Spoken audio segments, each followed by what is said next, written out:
This is the Clutch Pick Sports Betting Podcast presented by ClutchPoints. Like, follow, and subscribe. Rate us, review us, all that other fun stuff. My name is Sheldon Alexander, and we are coming to you super early. Super early. You know, I always give Sheldon props to my guy that comes through in the clutch for me when I send that text message. Hey, can we do 9 a.m.? And it's always a quick response. It says, sure, no problem. Yeah, absolutely. And I appreciate that because the people need their picks. They need their information. And as always, they need proof of life. Yes. My guy, Matt Russell, sports betting professional and creator of The Window, available on Substack and via podcast, is here to break down week 15 in the NFL. How on earth did we get to week 15 of this NFL season? But we're here. How are you feeling, my dude? I was going to say the sun is shining, right? Like the sun did rise, and it sort of has. Like it's pretty cloudy out there, right? It's pretty cloudy out on those streets, out on those betting streets. Listen, we got a lot of games to get to, so we won't harp too much on last week. But I talked about it on my podcast this week. It's like, the stuff that happens in these fourth quarters all of a sudden in the NFL, like you and I are old enough to remember, like if you're looking at a tie game through 3, even a tie game at halftime, right? And you're getting 6, 7 points, something along those lines. Like you're probably pretty good, right? Like, especially feeling great quarters. It has shown, the teams have shown that they are relatively equal. The underdog has shown that they are showing up, unlike some other teams where you knew 5 seconds into the game that it was not going to happen, right? And then just one team wins by 3 points, or there's a late drive or this, that, or whatever.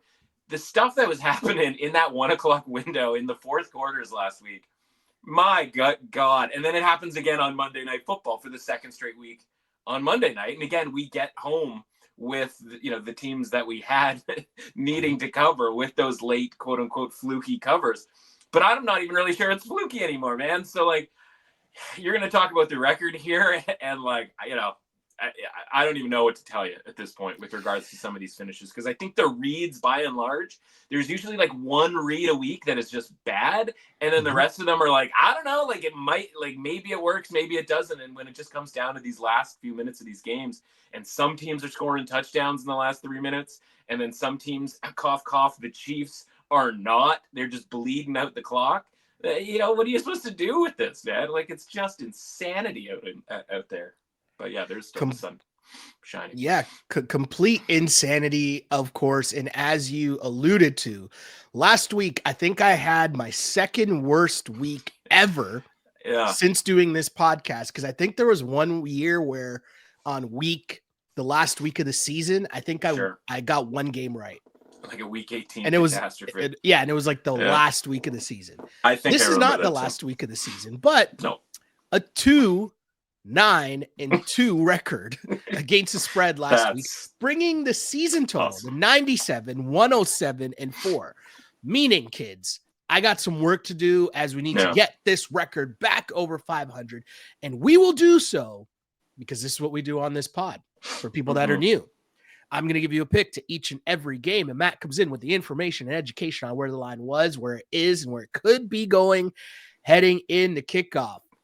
And the hope is I come out on the other end with a much more informed pick. I play the role of the viewer. Sometimes Matt convinces me to change my pick, and other times I foolishly don't listen, but that's the joke. That's the bit. That's the show. That's what we do. And as mentioned, kids, this all gets going on week 15, as always, on Thursday Night Football. We have a matchup involving the San Francisco 49ers as 2.5-point favorites hosting the Rams. This is a close one. And normally on a short week, I like to roll with the home team, especially if I can trust in the running game and the defense. But we're talking about the Niners this season. And they are now on their 4th running back that will be starting this game, potentially. They've been battered and bruised, and defense has been beat up all year. And just because you blew out the Bears, in which, right away, I was on the Bears last week against my own team. Yes, I am wearing the hat. right away, as soon as that game started, I was like, oh, it's one of these games. Yeah. Shanahan brought out the Kittle plays for this week and, unstoppable all of a sudden. It's like, where have these plays been for the whole season when Debo looks washed, when Ayuk's gone, McCaffrey's been hurt? All of a sudden, here's Kittle's screen plays that are going like, sorry. Try not to rant. I apologize. But I will say, Mr. Russell. Screenplays. Kittle's They're running Kittle screenplays. I was like, sure. Anyways. Well, listen, that's a game. Just to talk about that. Rams +2 is the pick. Rams +2.5 is my pick. I will just say, I'm sorry. I will get the pick out, and then we'll get to the rambling after by me.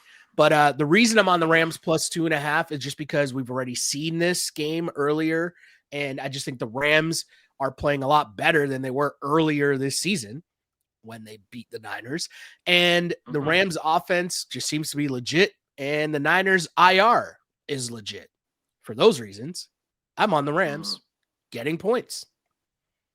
Well, the running back situation is interesting because if you look at like the TD anytime touchdown scorer markets, Isaac Guerrero is the favorite on the 49ers side anyway, -145. We don't even know if he's going to play or not. So let's start there. And then the second guy on the 49ers, obviously Kyron Williams, running back the Rams, is the favorite. But the second favorite on the 49ers is something called Patrick Taylor. Do you have a belief in Patrick Taylor to be the touchdown getter in this game if Isaac Guerrero is out? And then you go down the list and there's a Keyshawn Vaughn, formerly of the Buccaneers, at +340. And then there's an Israel Abanikanda at +475. I thought you were going to say Israel Adonijah there. And I'm like, isn't he a UFC fighter? Anyways. Maybe, right? Maybe both at this point, because you could probably put the ball in one of those guys' hands near the goal line and they might be able to kick their way into the end zone. All that's to say, okay, so first of all, the 49ers win last week, as you mentioned, right? 19 yards to 4 in the first half against the Bears. And that's one of those games where, listen, the whole point of this, all we're trying to do is to, essentially one of two things or two things. And that's try to figure out what a team's average performance is going to be, right? Their rating that we talk about all the time, but also their ceiling and their floor, right? Their range. And then trying to predict where within that range that they're going to play. And so last week you saw a handful of teams that were getting sort of the point spreads after the market sort of hacked into them, right? Where this game, the game against the Bears, was lined at 4 early on in the week. You grab Chicago +4, thinking there's value on the Bears, and the line closes 3. So you were correct in defining what the value 4.5 had it at, actually. Yeah. That's right. So you are super correct in evaluating where the value was from a market perspective, but we don't get to run out there and play for the Bears. And by the way, if we did, I'm not sure it would have been that much different, right? You and I could, if, on the offensive 11, we might have been able to help them get the 4 yards that they got in the first half. And I promise you, we could have certainly allowed 319 on defense. So the point is that the only way to sort of see that coming, it's one thing if it's the 49ers are just better and they win by, 2 touchdowns or whatever. The only way to see that is if you're predicting that the Bears play their worst game of the season. And, fully rested, new coach, all of those things, right? I should say new coach, but old coach that they didn't particularly like gone. I don't know that there was necessarily a way that you were going to predict that they were going to play that badly, right? So it is very much this kind of throw-out game. But the bad news for the 49ers is it's also kind of a throw-out game from that perspective as well. Because when you have 319 yards to 4, it's not about, okay, both these teams brought their best and that's how much better you were than them. Do you know what I'm saying? Right? Oh, so I do. Definitely. The idea that okay, well, now they're just good again and they're going to be cooking. If that were the case, we then look at the market rating for this point spread, and this point spread being -2.5. there's been a pretty significant adjustment, and that's kind of the theme for the week. There are some pretty huge adjustments on a lot of these teams, and some of them are quarterback related. Obviously, a bunch of quarterbacks got hurt last week and may or may not be able to go this week, depending on the team, and we'll get to those, of course. But San Francisco moves up from, like, listen, I'll put it this way. If the Bears and the 49ers played again this week, based on the 49ers rating, and by the way, the Bears' new rating, which is also on the other side of this, the 49ers would be 6.5-point favorites, which is 2 points clear of where it was opened last week and 3.5 points clear of where the game closed last week. And then you're going to say to me, yeah, Matt, they won by 1 billion points. Like, the line probably should have been 6.5 last week. And I'd say, yeah, maybe, but also, like, that's not really how this works, right? It just was the fact that the Bears absolutely no-showed that game, right? It was a substitute teacher type situation, right? Where nobody was doing any work last week for the Bears. So, okay, we now know that about the Bears, but, like, do we know anything about the 49ers? And the reality is we still are waiting on Nick Bosa and Trent Williams availability. And it is early Wednesday morning. I don't know that we would know anything if we were doing this later in Wednesday afternoon, because I don't think it matters that these two guys practice, but it does matter if these guys play. And so the indicator for me here is that this hasn't gone to 3. I would need this. It's weird. Like, I feel like this line should be 3 if those two guys were going to play, because the 49ers rating would be pushed back up through 60, where it sort of traditionally has been all season long. And obviously you can make the case that, listen, their rating has been over 60 all season long, and they haven't done a whole lot of covering, right? So, like, even if it did push there, then I would want the Rams +3. So I guess my point is like, I lean with the Rams here at +2.5. But I can see this line moving in favor of the 49ers if those guys end up being able to play. Garendo, I don't care necessarily as much. And I don't even really trust him to make it through a full game, even if he does start. There was a game a few weeks back, right, where he was sort of questionable all week. He played like one snap, if that, and never really saw the field later on in the game. So I guess my point is, like, wait on this if you're actually going to bet on the Rams. And just to see, because, listen, if Bosa and Williams get ruled out, I don't think the line is going to move, because I think the 49ers are getting credit for that win against the Bears, right? They're getting some. It's why the game isn't pick 'em, which, like, if you would put, again, those lines from last week in here, or the ratings from last week in there, and add in the fact that the Rams just beat the Bills, like, this game would be closer to pick 'em. I don't think it's going to go closer to pick 'em with those guys getting ruled out, but I do think it could go to 3 if those guys are in. So just sort of play it safe, like, wait and see. Wait till you get an official thing. If that means 5 minutes before the game, maybe that means 5 minutes before the game. But yeah, I think the Rams are probably the right side here, but I think you can get better value potentially if you get those. The positive injury news for the 49ers is actually going to benefit Rams bettors here. Yeah, and I also just think from, like, the football standpoint too, what the Rams are doing on offense, Matthew Stafford 100%. with Puka and with Cooper Kupp, like, it's just insane right now.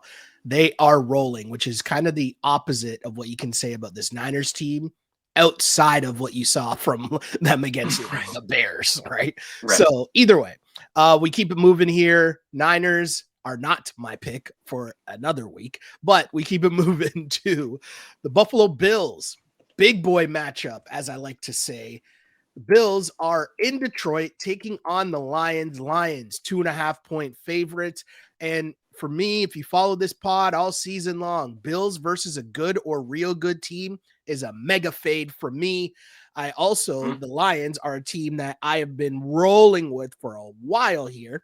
And are they slowly starting to get guys back? Do we know what's going on there with some of their injury status? Either way, I vowed I'd be rolling with the Lions for a while, especially at home. And most importantly, I think football-wise, this matchup is just Lions pound the rock, smash mouth football against Buffalo Bills team, kind of like what happened to them against the Ravens. Just smash mouth over it. What's a Marshawn Lynch? Over and over and over and over right in your again. face. Yes. Give me the Lions -2.5. That's where I'm rolling here. Yeah.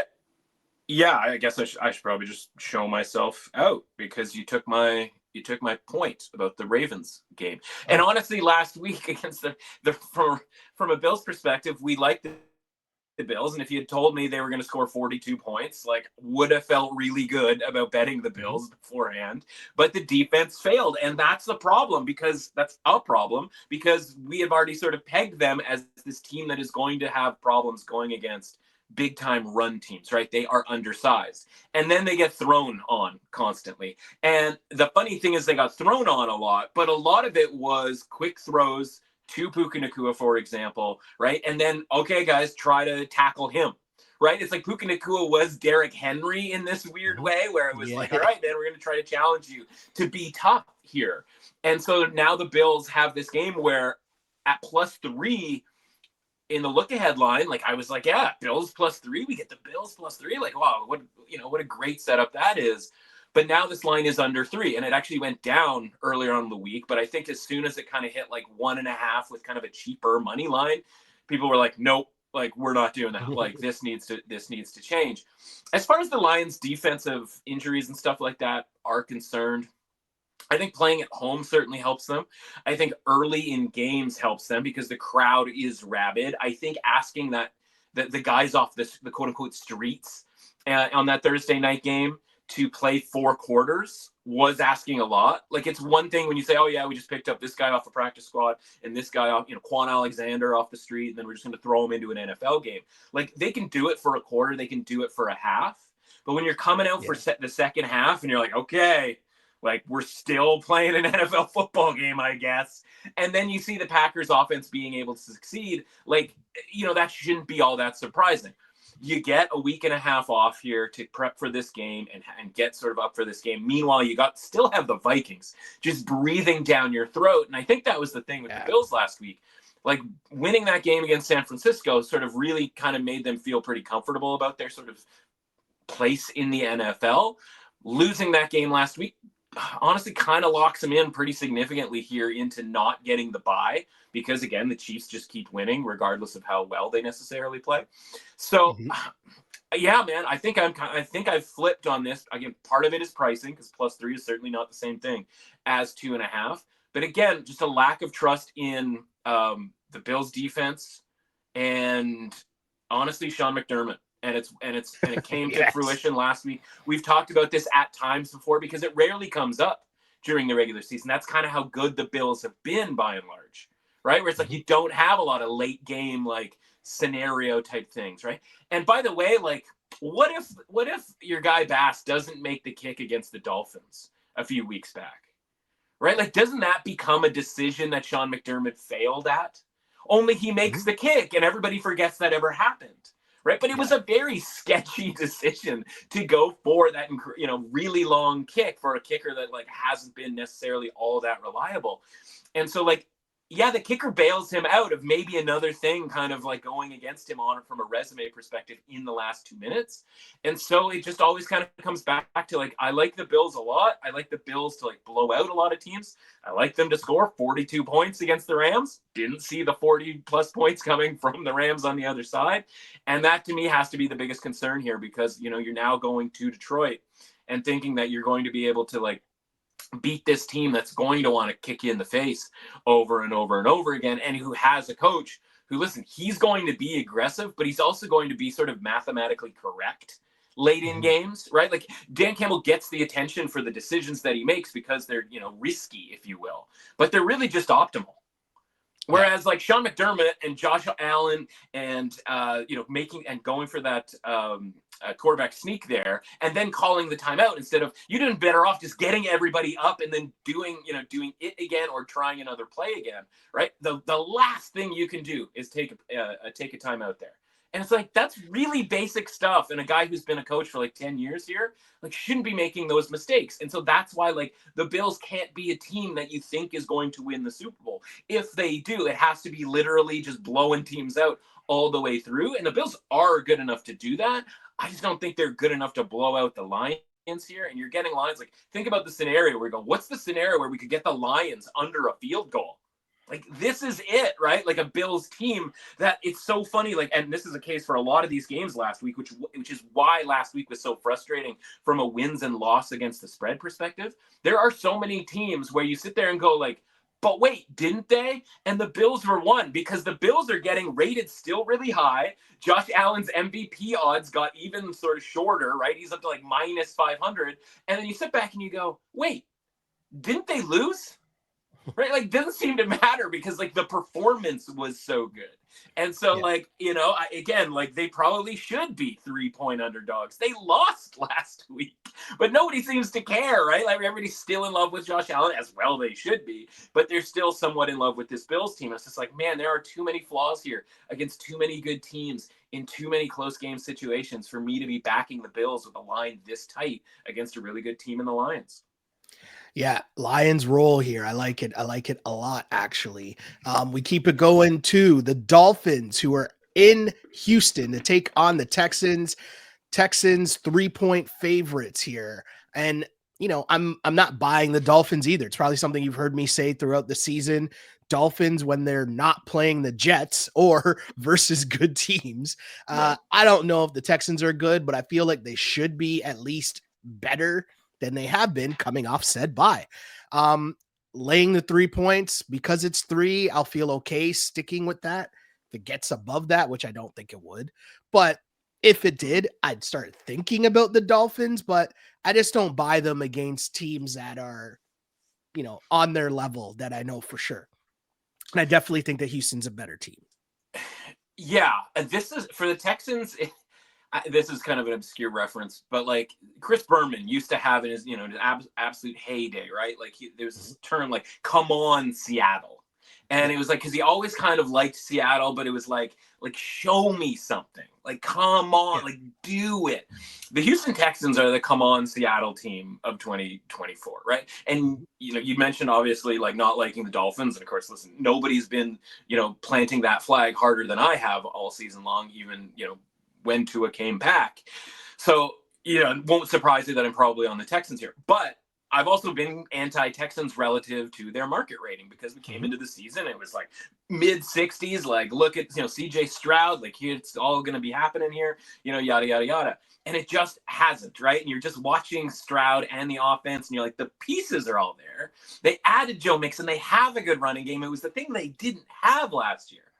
So it should be working. And then you just watch, and you're just like, come on, Houston. Like, just do something. Like, give it to me. Like, we're waiting. We want it. And so, yeah, like, this is going to be Houston because the Dolphins, speaking of, but wait, didn't they? They took a small downgrade in the market after last week's game. Didn't they win? Didn't they win by 6? Didn't they push 6? Didn't they cover 5.5? And the answer to that is all yes. And so you would be correct in fading. You'd be correct in fading the Dolphins last week, even if it didn't necessarily, depending on the number that you got, didn't necessarily pay out. And yet the market sits there and goes like, yeah, they won, they covered, you know, certain numbers anyway, the closing number. But we're going to downgrade them anyway. And you're like, yeah, I know you're going to downgrade them. Like, that was the point of betting against them. And that's been the infuriating part of the season where you're like, yeah, we were right about the Dolphins being overrated. And yet we still didn't like win all of the money. And so again, but the downgrade is such that it's really still above average as a team. And I'm like, no, like I'm still not really there, given the fact you're down 8 points to the freaking Jets last week. Like it's driving me nuts. So the Texans have also been downgraded over this period of time. They're coming off the bye week. You always kind of hope, all right, like this is going to be the week where you get things together from an offensive perspective. I hope so, man. I hope so, because I grabbed at -2.5. This is, you know, again, a team that should have blown out the Jags 2 weeks ago, right? But they don't end up covering, and so they don't get the credit for it. But again, it's like, yeah, but you were much better than the Jaguars last 2 weeks ago. So, like, maybe it is coming around, and turn some of these field goals into touchdowns, for the love of God. Like, no more wide receiver screens on the 12-yard line. Like, it's not working. Like, you have better players than the opposing team. Like, stop doing that. So, yeah, man, like, this is Houston for me. Again, like, you want to get the -2.5, obviously. Let me just check the latest price on that. I mean, DraftKings has -3. Let's see if we can get there with this other one. Yeah, I mean, pretty solidly at -3 right now. So that has to be the number that's graded upon. But yeah, like I said, I mean, I grab the -2.5 and don't necessarily hate the 3, certainly at -105 or better. Yeah, no. I got you. And I try to stick, despite all the craziness. One of the things I'm still trying to stick to is acknowledging teams coming off the bye and how important that should be in terms of where they're at on their scale of good performance versus bad performance. I keep it going though. Yeah. With the Pittsburgh Steelers, who are traveling to Philadelphia to take on the Eagles. Eagles at home, 5-point favorites. And as much as I've loved the Eagles the last couple of weeks, even though they didn't cover the number, which was, I think, 12, I had it on the pod last week. Yeah. Eagles against the Panthers. Yeah. I struggled there because the Panthers, it's not your start of the season Panthers we're seeing, but we'll get there. Wait till we get there. Yeah. We will get there.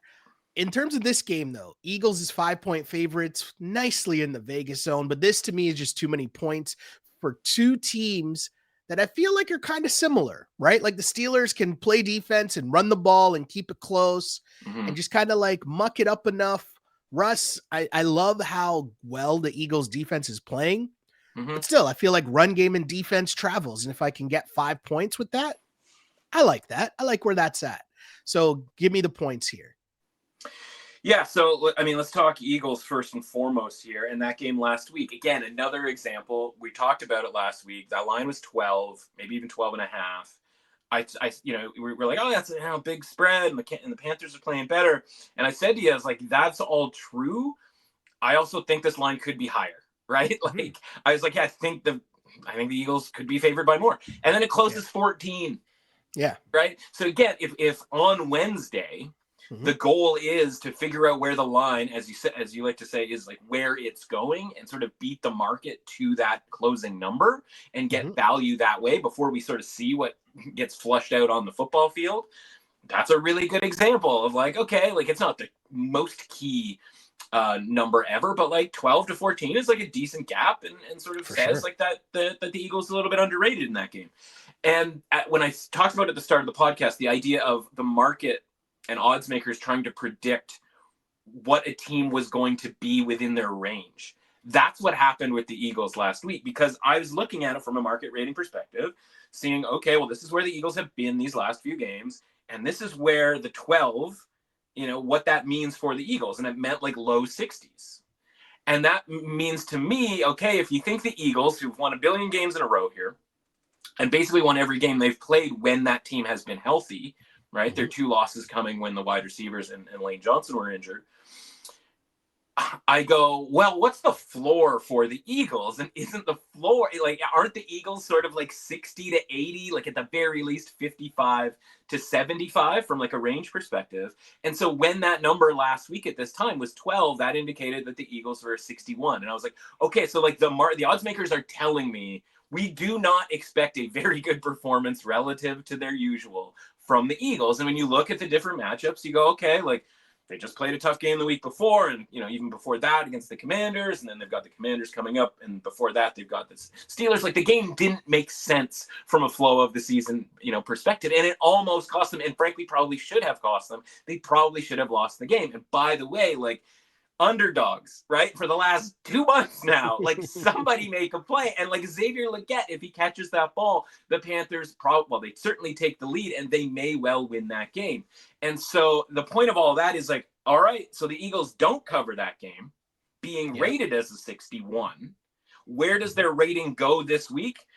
I have them up at 69. Nice. But at the same time, like that's a pretty massive adjustment for a team that didn't look particularly good, who were kind of chirping at each other in the media, right? Like apparently A.J. Brown and Jalen Hurts are no longer friends, et cetera, et cetera.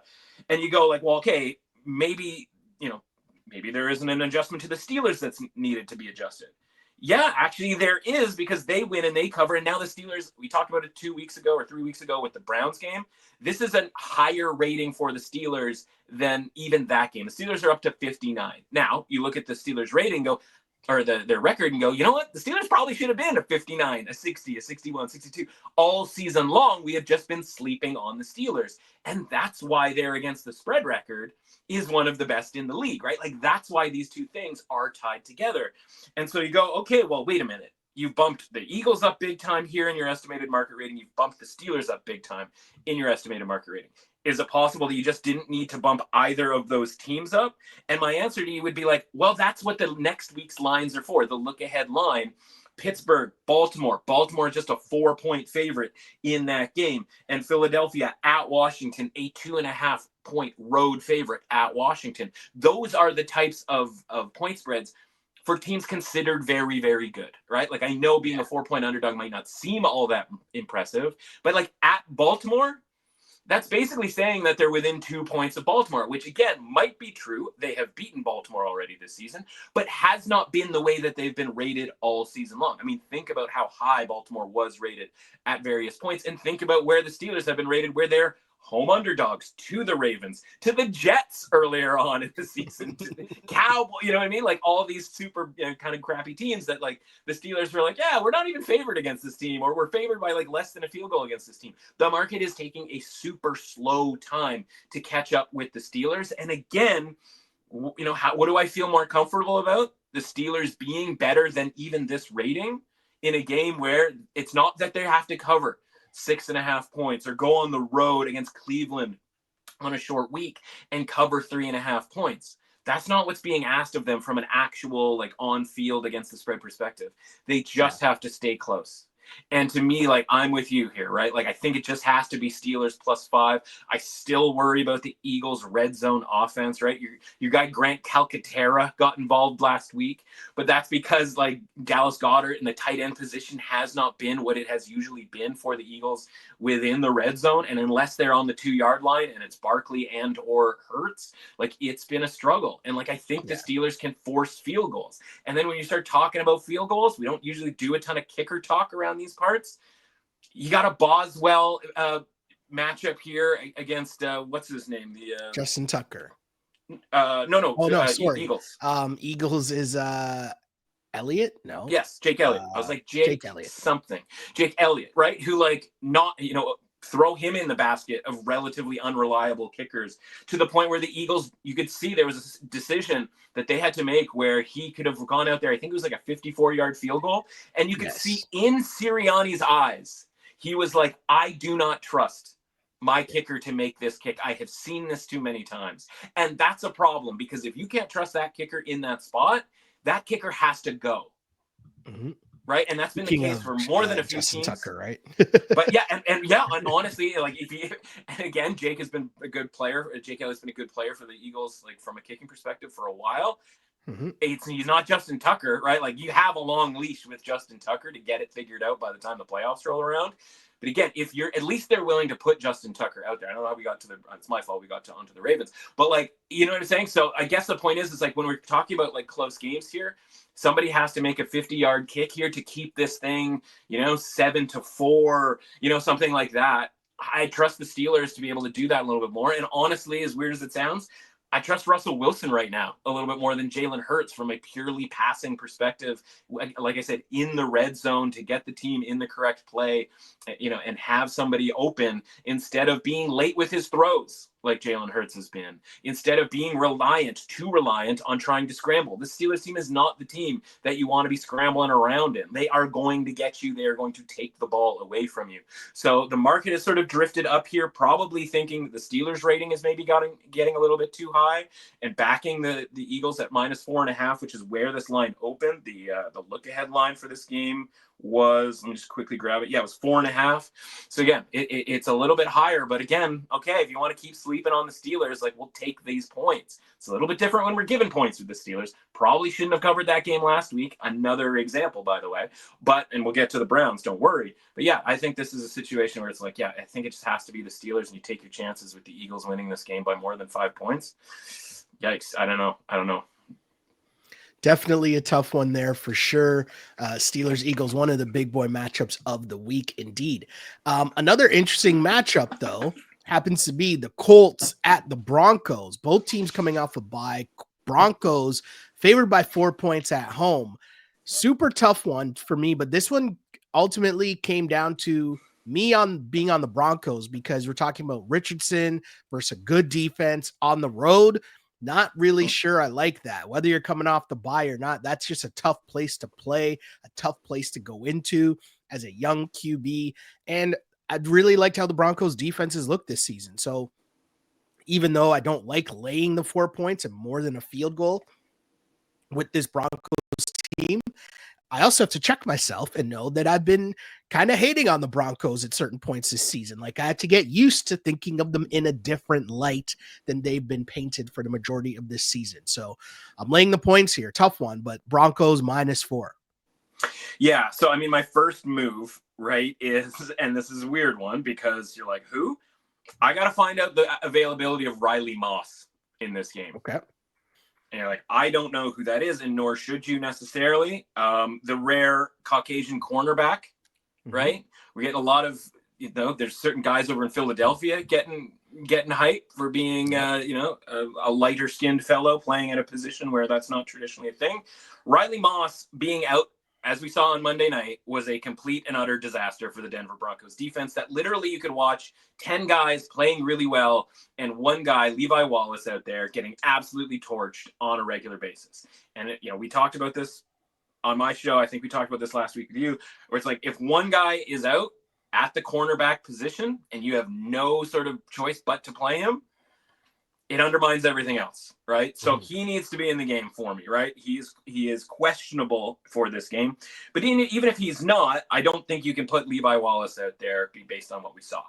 The other element is Anthony Richardson even necessarily as capable of Jameis Winston of taking advantage of that? Can the Broncos do something differently, having just had their bye week, to scheme around and maybe not have Levi Wallace or whomever in so many single coverage situations, right? Like there is more than one way to hide the hole in the Denver Broncos defense. And so because of that, and the trust I have in Vance Joseph and the hope I have that Moss plays, and the lack of faith I have in Anthony Richardson from a passing game perspective, I'm going to be with you here on the Broncos. You can get -3.5 or -115 over at some pretty popular websites and sports books.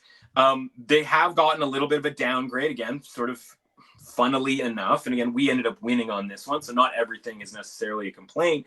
But like the Broncos got a bit of a downgrade after that game against the Browns, right, where they probably shouldn't have covered.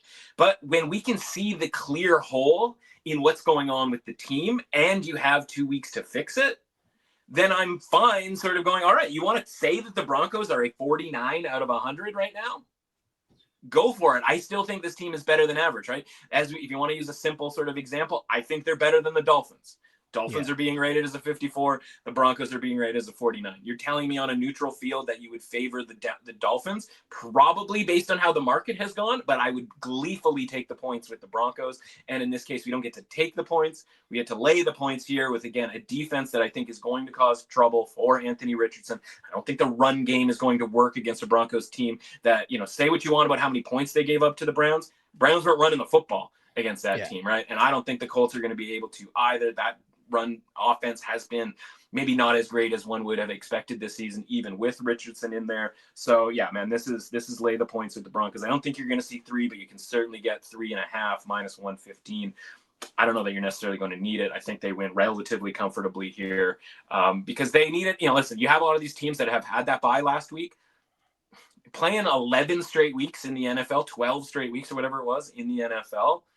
And then being like, finally we get a bye. Like it sucks at the time, but like if you can get through those 12 weeks and put up a decent record, or I guess it'd been 13 weeks, right? They're 8-5, like 13 straight weeks of NFL football without a break. Yeah. And it's like, yeah, man, you know what? Like we could have really used a bye, but we're pretty pumped to have it this late in the season. I think the Broncos are going to have a really nice showing, playing to the high end of their range when the average of their range isn't even particularly all that high in the first place. Yeah. Broncos there is the bet for me as well. We keep it going here. We've got the Bucs at the Chargers. Chargers laying 3 points at home. I will be on the Tampa Bay Buccaneers, and your man's Baker Mayfield, who, Baker is just what a roller coaster ride. What a ride Baker Mayfield is this season. But hey, either way, this simply comes down to, I wouldn't be that shocked if the Bucs won this game, right? And that's kind of where I'm starting from here. The Chargers, the fact that they were missing Ladd McConkey that much, and it was like that big of a deal, it's kind of worrisome to me. But either way, they're still a solid team. And I think I have to view the Chargers from the perspective of, hey, they're better than they were. Like, this is a process. It's still the first year. So they're not like a finished product. This is a nice foundational season for them to build on. And yeah, I don't know. Baker getting points, rolling. I don't know. Yeah, I'm with you 100%, right? Looking at the Chargers offense, not just without McConkey last week, but also without J.K. Dobbins 2 straight weeks, right? Was not pretty against the Falcons and was not pretty, right? Outside of 2 drives last week. And again, if you told me just objectively watch the Chargers only on offense in that game, are the Chiefs good at -3.5, -4, throwing a 13-point lead and then asking the Chargers to come back from that after halftime? And you go like, yeah, I feel really good about the Chiefs, to cover this number. And then they just don't, right? Which again, maybe more of an indictment of the Chiefs. This is the Baker. Yeah, of course we will. No, everyone's playing, right? We were getting to every team. Don't worry, we're gonna be here all day if we have to be, and we might be. Simply put, I think this is the Baker Mayfield like referendum game on how we viewed Baker, right? You never want to bet on Baker when things are going well, and you always want to be betting Baker when he's got the chip on his shoulder. The problem is, things are going pretty well for Baker, right? And now they go cross country against this Chargers team that is, we know what you're going to get. Even when the team doesn't look particularly good, you're going to get full effort from the Chargers. And again, full effort plus don't bleep it up, right? Don't do the dumbest thing imaginable. Wins you a lot of football games in the NFL, right? The cliche is that it's really hard to win a football game in the NFL. Honestly, I'm not even sure that's true, right? Like, because you would just watch some of these teams and it's just stupid move after stupid move after stupid move for a lot of them. And it's why the Chiefs always win, because they don't do the stupid move thing, right? And so, like, the Chargers competed last week because they didn't do anything stupid against the Chiefs, right? They just weren't talented enough to necessarily be able to win that game late, right? They weren't able to get that one touchdown that they needed to get because, again, McConkey's out, et cetera, et cetera. Problem I have again with the Chargers is they have the Broncos in a key matchup. And maybe it doesn't end up being that big of a deal because it's probably in the end just for wild card seeding. But, in the division, like everybody's 2 games up basically on the chasers in the AFC. It's this very weird December where you have pretty large gaps in both conferences between playoffs and non-playoffs. But again, you're looking ahead at a short week. Are you going to put McConkey in here knowing that you have this Broncos game that in theory is more important than this, interconference, whatever type game? So yeah, you're giving me 3, like I'm probably going to have to lay it. But at the same time, man, like we need to be vigilant, looking around every corner for satisfied Baker. Right, we can't be having, now that the Bucs are back in first place, it's like, oh God, here comes satisfied Baker. And like, again, they weren't necessarily looking all that great against the Raiders last week, right? They pulled away after Aiden O'Connell got hurt. They certainly didn't look good against the Panthers the week before that. So it's not like the Bucs are playing particularly great. But again, maybe that just means they're quote unquote due for a high-end performance. Yeah, I hate everything about this game. The fact that it's 3 honestly probably pushes, right? The Chargers probably just win this game by a field goal, and we just, we wasted 60 minutes of football and 3 hours of our lives on it. But there's a lot of good 4:00 games. You don't necessarily have to bet on this one. Very true, my friend. Very true. We move on to the aforementioned Chiefs, who are 4.5-point favorites on the road in Cleveland. And the Browns as home dogs here normally would be my pick. But we're talking about the Chiefs here. The Chiefs laying 4.5 on the road.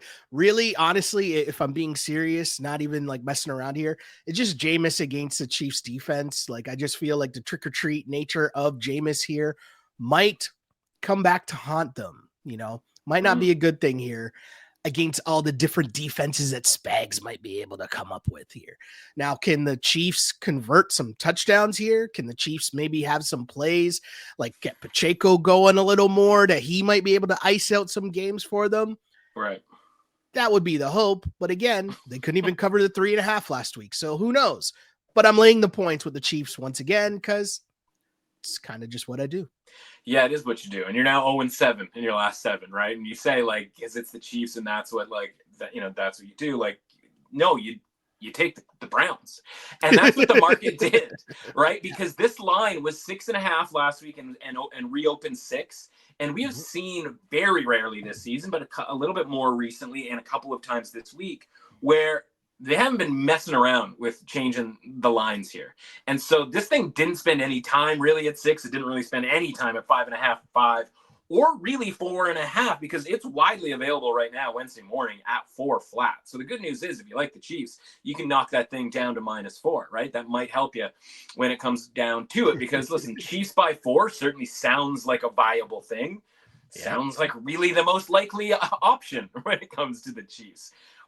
That's why I bet the Browns +6 and +6. And we talked about it last week, where we were talking about look ahead lines within the context of what these, what this man 4 teams ratings, et cetera, et cetera. I said last week, like, would you be surprised if the Browns just won at home against the Chiefs, considering the Chiefs just are constantly messing around here and refusing to find out? I think it's a very real possibility that they do find out this week, because again, you can talk about Jameis and the turnovers, et cetera, et cetera. Chiefs haven't really been turning the ball over all that much from a defensive perspective, right? Like, Aiden O'Connell got out of there relatively scot-free a couple of weeks ago, right? And so, again, like, you might be banging your head against the wall here, like, including the teams that are playing the Chiefs in round-robin underdog money line parlays, et cetera, et cetera. But you're doing pretty well against the spread, right? You are paying off those losses with bets against the Chiefs. And so that's effectively what I am going to do here again. Now, 4 is certainly not, hey, let's keep it going by betting +4. I got the +6. Again, we talked about it last week. I'm fine with sort of sitting back on that. But I do think it's a reasonable possibility that the Browns do win this game. And it would be sort of fitting that the Browns win home games against the Ravens, the Steelers, and the Chiefs, and then just finish 6-11 while running such things out there like Dustin Hopkins as your field goal kicker, when you know full well that he stinks. This is a man who missed multiple short kicks indoors against the Saints like 3 weeks ago. And then you're running him out there, and Chris Boswell's hitting 54-yarders, and your guy can't hit a 40-yarder. And by the way, then you're throwing Kadarius Toney out there, hoping things are going to be going well. And you have a chance to backdoor an inflated point spread at 6.5, but you can't do it because Kadarius Toney is fumbling punts. And it's not even the worst play that Kadarius Toney made vis-a-vis punt return, because my guy called a fair catch and then got called for taunting for 15 yards. Who is taunting a fair catch when you're down 3? Scores, not points. Like, what are you doing, man? So, like, he's obviously been, I shouldn't say obvious because it's the Browns and it's the NFL, but he has been ejected from the team at least, so we don't have to deal with a Kadarius Toney sighting. Hopefully, they make a change at kicker, which would be considerably helpful, and maybe they even get Cedric Tillman back to help the Browns offense, which, again, I think needs that third, I think, pretty quality receiver. So, yeah, man, I think this is a spot, you get the Chiefs game where they just beat the Chargers to officially win the division, and you're watching the Bills lose, and now you're a couple of games up on that whole situation, and you're feeling pretty good, and this one can potentially slip if you get a high-end performance from the Browns. And the fascinating thing, again, the Browns lose that game, and they don't cover that game last week despite being competitive. Again, could have at least been tied at the half with some, again, respectable kicking. Their market rating has gone up for this game. Like, this isn't necessarily betting down the Chiefs. This is betting on the Broncos here. Excuse me, the Browns here a little bit, because I'm looking ahead to next week's line, and the Chiefs are still 4-point favorites at home against the Houston Texans. Like, that's still giving the Chiefs a fair amount of respect here. And so it also means that there's something to like about the Browns, who next week are at Cincinnati. And I mean, listen, we're not going crazy here on this one, but they are 6-point underdogs to Cincinnati. So we're not, I mean, just look at those two different numbers, right? Like that's kind of a crazy thing to sort of say, like, all right, I guess we think the Browns are pretty good here. And again, I think just from a spot perspective, the expectation is the Chiefs play on the low side and the Browns play on the high side. And that's what we've seen from the Browns at home against really good teams this season.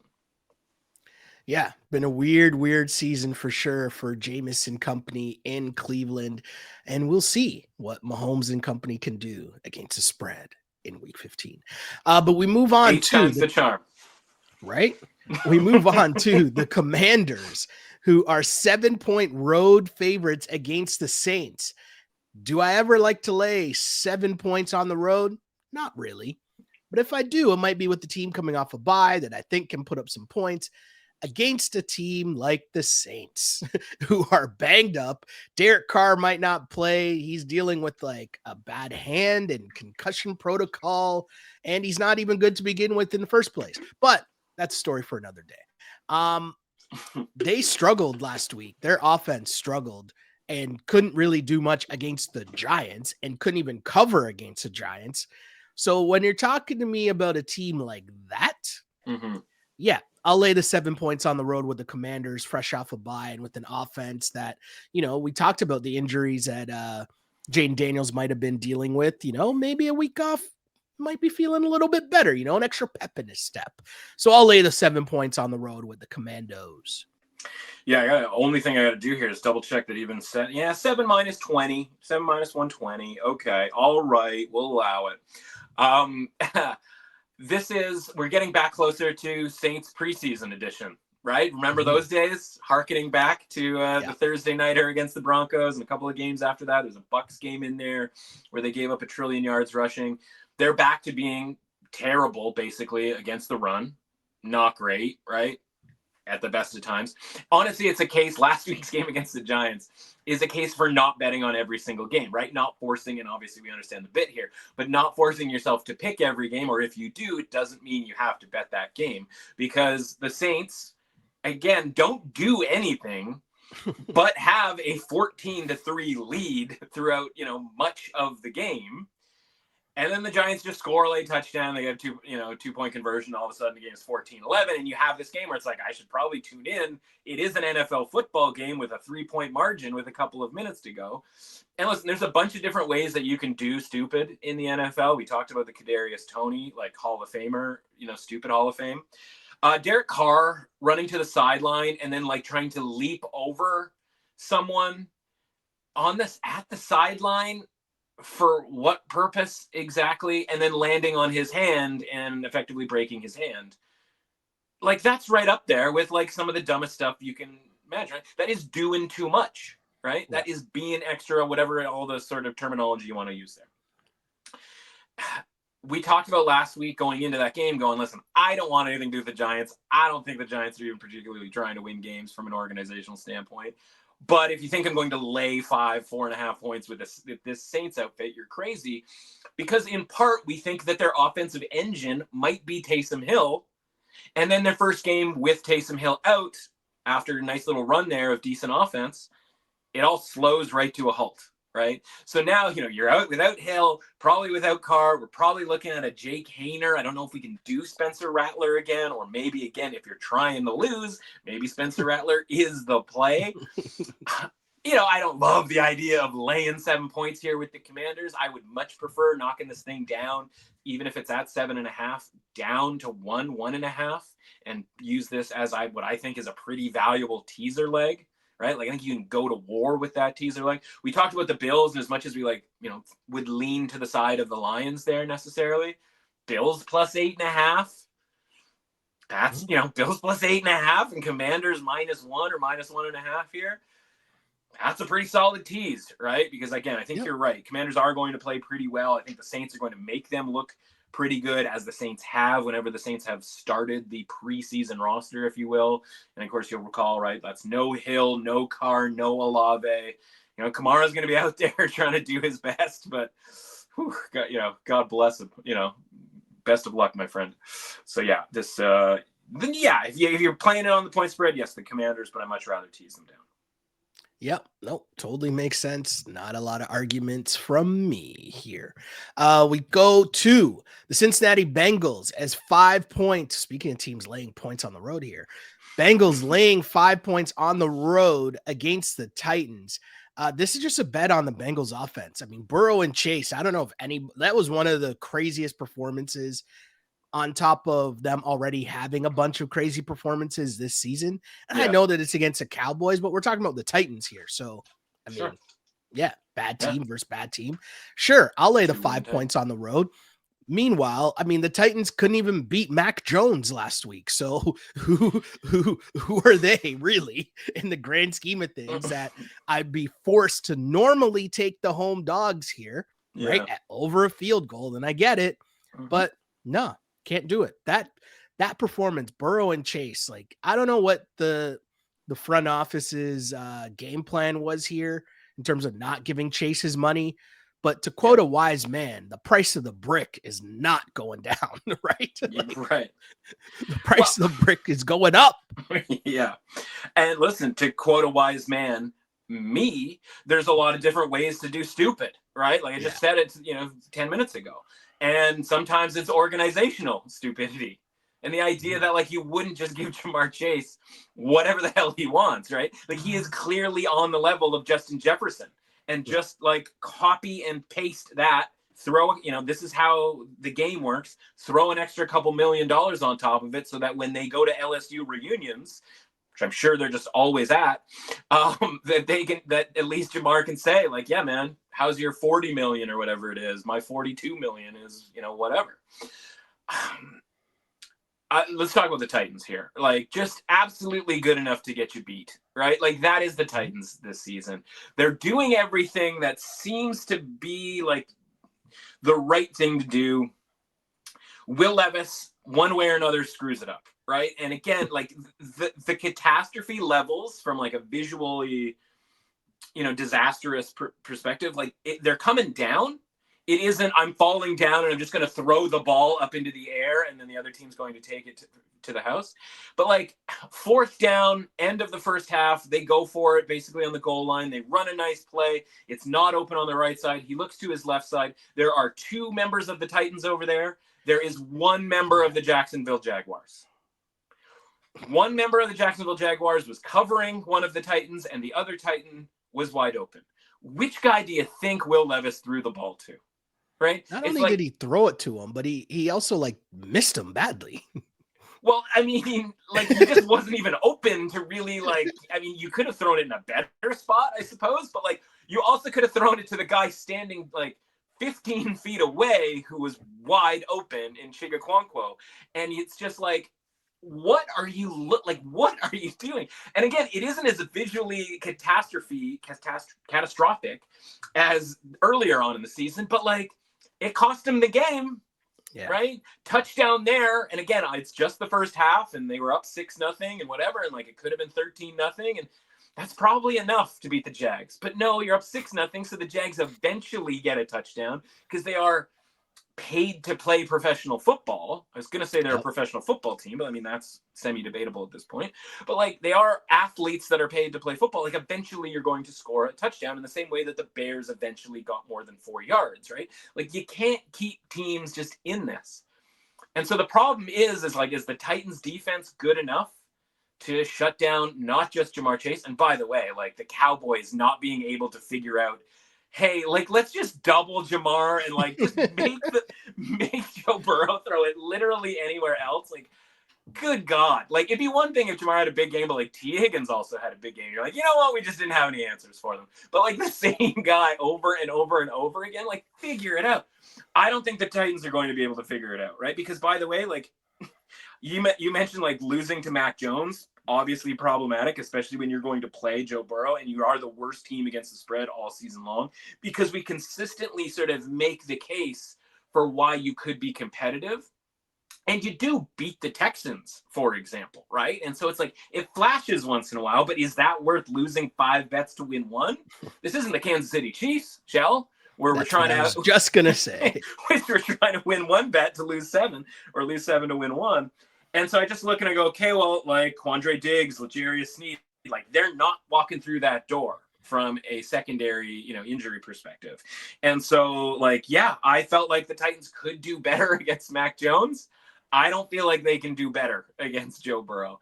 And again, the fact that, like, the offense couldn't do well against the Jags defense, I don't have much good things to say about the Bengals defense, but, like, I didn't last week against the Jags defense, and still the Titans were incapable there. So this might just be a scenario, and I said this, in the preview of the Monday Night Football game against with the Bengals against the Cowboys.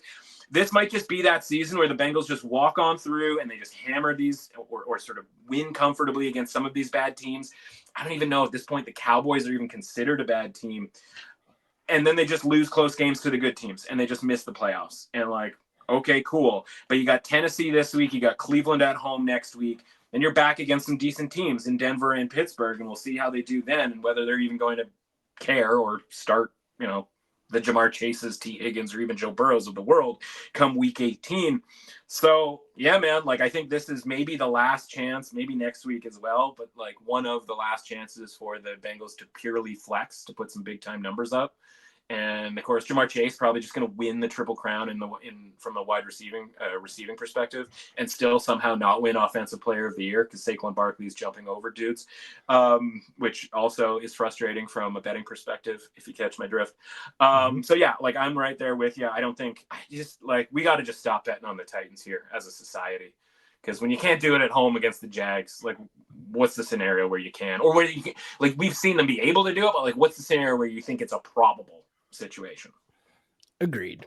The Ravens, I'm laying a lot of points here on the road. Yeah. The Ravens are 14.5-point favorites on the road against the Giants. Yeah. And listen, Ravens coming off a bye. The Giants have been pretty much on a bye this whole season, but essentially bye season, right? It's like, you rarely see me come on here and say, I'm going to lay 14.5 points here, especially 14.5 points on the road.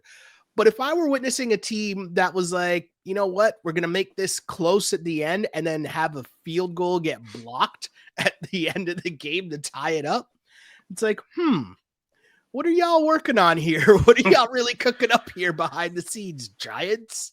So, yeah, I mean, the Ravens coming off a bye, they might need some good vibes. Get the vibes back up, get the vibes rolling high here. So I'm going to lay the 14.5 points just because I want nothing to do with the Giants. I'm sorry. Yeah, I mean, I don't think it's a bettable game, like, in any way here, right? Yeah, of course not. It's not like the Giants are even like the Panthers where you're like, oh, they're playing pretty well. It's like, well, no. We got Drew Lock questionable, which means, like, maybe Tommy DeVito's back involved, which means, like, the only game where the Giants, because I want to be like, okay, are the Giants getting blown out in these games? And the answer is, like, actually no, right? Like, they got blown out at home against the Buccaneers when Tommy DeVito was in the mix. And then there was the home blowout to the Eagles at sort of, it wasn't, I guess, the tail end of the Daniel Jones era, but it was probably kind of essentially the tail end. Should have been. Yeah. So, and then, week one, they lost to the Vikings 28-6. So, I mean, there's only 3 games where they really got blown out. I don't know what you want me to tell you on this, right? Yeah, like, there's not. The Giants plus 14.5. Like, man, like, if you're in a pool, like, yeah, because, like, a lot of people are going to be screw it. Like, I'm going to take the Ravens. But, like, the fact that they had a field goal attempt late in that game, like, again, it'd be easier to watch these games and go, like, yeah, this team's not trying to win and they get blown out every game, right? But, like, again, the football players on the field are doing just enough to, like, need the Cowboys to throw on third down to convert on Thanksgiving so that the Giants don't get the ball back. Or the Saints team, who, like, for as far as we know, are trying to win football games because they're only, 2 games back in the division in the NFC South. And, like, the Giants are participating well enough to be in a position to have that kick. And, like, all I want out of life is one day the field goal kickers of the NFL of past and maybe present to, like, write a collective book talking about all the scenarios where, like, they were paid extra money by management to, like, screw up kicks You know what I mean? So like, yeah, okay, the rest of the roster can try as hard as they want, but the field goal kicker is going to come in and screw it up because he doesn't get paid all that much, and they're going to throw $500,000 under the table for this, Dustin Hopkins to keep missing field goals. Like, to me, that's the only explanation for some of this stuff.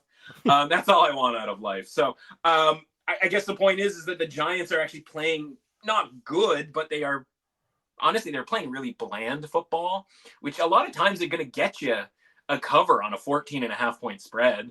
Yeah. Right. And you're just basically, a couple of runs.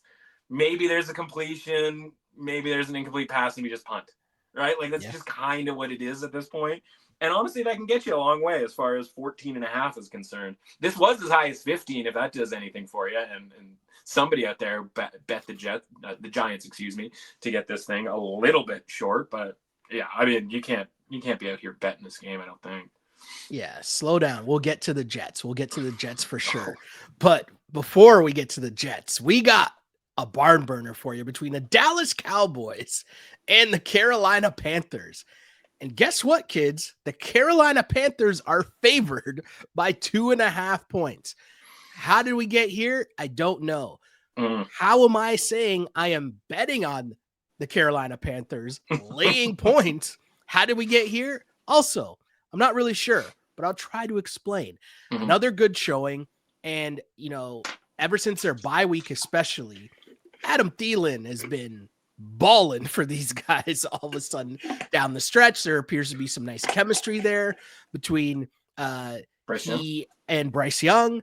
And listen, they just keep stacking up solid performances. And at this point, I can't really say the same about the Dallas Cowboys. But I know I probably should be taking the points here with the Cowboys just because it's two bad teams. You take the points, but it's only 2.5 and they're at home. And I really think the Panthers are doing some stuff here, especially at home. So I'll lay the 2.5. Yeah. Look ahead line is Cowboys -1.5 last week. Right. I go, all right. I don't even necessarily care what happens on Monday night. Like give me the Panthers money line at even money. Yeah. So I bet that. Then it reopens, Panthers -1. So the money line was, -115, -118, something like that. So I bet that. Then the Cowboys play on Monday night. They actually put together like a decent performance right up until they win that game if my guy just doesn't touch the blocked punt. Right? Probably, right? I mean, they take some time off the clock. I mean, Brandon Aubrey's pretty much a lock from a field goal perspective, and then maybe the Bengals come down, and end up winning that game anyway. But now it's 2.5, and now that's an indicator that the Panthers are better than the Cowboys, because the Panthers aren't getting more than a point, maybe 1.5 points, let's say, for home field advantage. I got you. So you're telling me the Panthers are now a point better than the Cowboys, which is as much bad stuff has gone, things have gone badly for the Cowboys. You're not that you're underdogs, because they could be -1 here. The Panthers could be -1 here, but that the market has deemed you worse than the Panthers, and that I can't really make an argument against that because the Panthers have been pretty decent. Yeah. Over this last little bit. And again, you're watching Bryce Young. Again, eye test type stuff. He looks a lot more like Alabama Bryce Young. Yeah. Where it's man, I'm going to move around in the pocket. I'm going to keep my head up. I'm going to find the guys who are wide open. It wasn't that there was never anybody wide open. It's just he was never finding them. And now he's finding those guys. He's running the plays out there, right? And I don't know how it works. Just give me a few weeks off and we're going to get this thing buttoned up and I'll be fine. It's what? Confidence is a mother bleeper. It's so true, man. It is so true. It's on the field and on the spreadsheet, man. Confidence is a big deal. So I have to stick with the Panthers because I can't shake it. I can't flip on it necessarily because we're talking about short week Cowboys again against the Panthers team that is still, striving for victories. You saw it on Micah Parsons' face, right? I think he's the collective sort of soul at this point of that Cowboys team, where it just like hit them. Like we screwed that one. Like one dude, like guy off the practice squad, screws up that one play, and now all of a sudden those dreams that we had, because we beat the Commanders and we could sort of catch them because we have the tiebreaker and another matchup with them, like they were talking themselves in, having just won 2 games in a row, to maybe we can make this work and maybe make the playoffs. And that went away because a practice squad guy, muffed a punt that was a blocked kick because the kick, blah, blah, blah. And so, like, short week going on the road against a Carolina team whose vibes are pretty high. Like, no, I can't be backing the Cowboys, even if I don't necessarily believe quite yet that the Panthers are fully better than the Cowboys, because we've talked about the Panthers rating this season. Remember when they blew through our artificial, floor of 20? Right? Remember they were out here as a 15, couldn't even get a cover on the road against the Broncos, got one the next week finally. They're at 33 now, Shell. Our little Panthers are at 33, right? I just mentioned, that's higher than the Cowboys, higher than the Raiders, higher than the Jags, way higher than the Giants. Speaking of teams, I should have mentioned this in the last game, who have blown through the floor. All right, the Giants are currently a 16 out of 100. And, that's better than the Saints right now, practice squad Saints. And they are right there with the Titans, depending on where this line closes with this game and where the Titans are. Maybe they are, basically the Titans at this point. And maybe they might be better. Because honestly, if you did Panthers Titans right now on a neutral field, don't you probably favor the Panthers? And just sort of thinking about that makes me like the Bengals a little bit more, and it makes me like the Panthers a little bit more, because maybe the market hasn't sold enough on the Titans and has not bought enough on the Panthers. It's just a little sketchy because it's like, guys, 33 is the highest they've been rated all season long, and that makes me nervous. But yeah, you know what? They earned it, though, right? They have earned it over the last month, so kudos to them. Yeah. Yeah, no, big shouts to them indeed. And some very strange lines this week, as I'm rolling with the Panthers as favorites here. I'm rolling with the Jets, who are 3.5 road favorites here, which sounds crazy until I tell you they're playing the Jags. That's right. Just let that one sink in for a second here. Yeah. Basically, I'm laying the points with the Jets here just because I feel like the Jets can at least move the ball and do some stuff on offense. Yeah. Possibly put some points on the board here. Whereas Mac Jones and company, that's just painful. Just a painful operation. No idea what's going on there in Jacksonville. How my guy still has a job as a head coach is very interesting. But I also get it at the same time. Like, you might as well just let him ride out the season anyways, right? So for sure. I say all that to say, yes, Jets laying 3.5 points on the road against the Jags. Sure, Aaron Rodgers, maybe you can get some good B-roll for part 2 of your doc or something. The comeback story. Yeah. I'll put it this way. Aaron Rodgers and I, he just recently had a birthday. Aaron Rodgers and I aren't that far off in age. I'm not going to sell myself out on whether I'm high side or low side on our guy Raj. But I will say that, again, not that old, but things that I would prefer. Playing in warm weather. Mm-hmm. And that just doesn't mean football. It just means life. Just be out there in the warm weather. And playing on grass versus any sort of artificial turf type scenarios. Mm-hmm. Aaron Rodgers was out there in Florida last week looking as good as he has all season long, right? And it was part of the handicap. It was, Aaron Rodgers might really enjoy playing in Miami in warm weather, because instead of being out there and doing this and got the hand warmer, what are those things called? The belt things. Yeah. I know what you're saying. You know what I'm talking about, right? Fanny pack. He's got the hand warmer fanny pack going most of the time, right? This is no, we're out there. It's Florida, yada, yada, yada. He's back in Florida, right? Jacksonville, hey, what a great point in the schedule for the Jets. Now, the Jets ended up blowing that game, right? But again, if you're asking me, hey, you have an 8-point lead midway through the fourth quarter and you're getting 6 points, you're probably going to feel pretty good about winning those bets, right? So again, whether it's the Jags, you just mentioned how bad the Jags look and yada, yada, yada.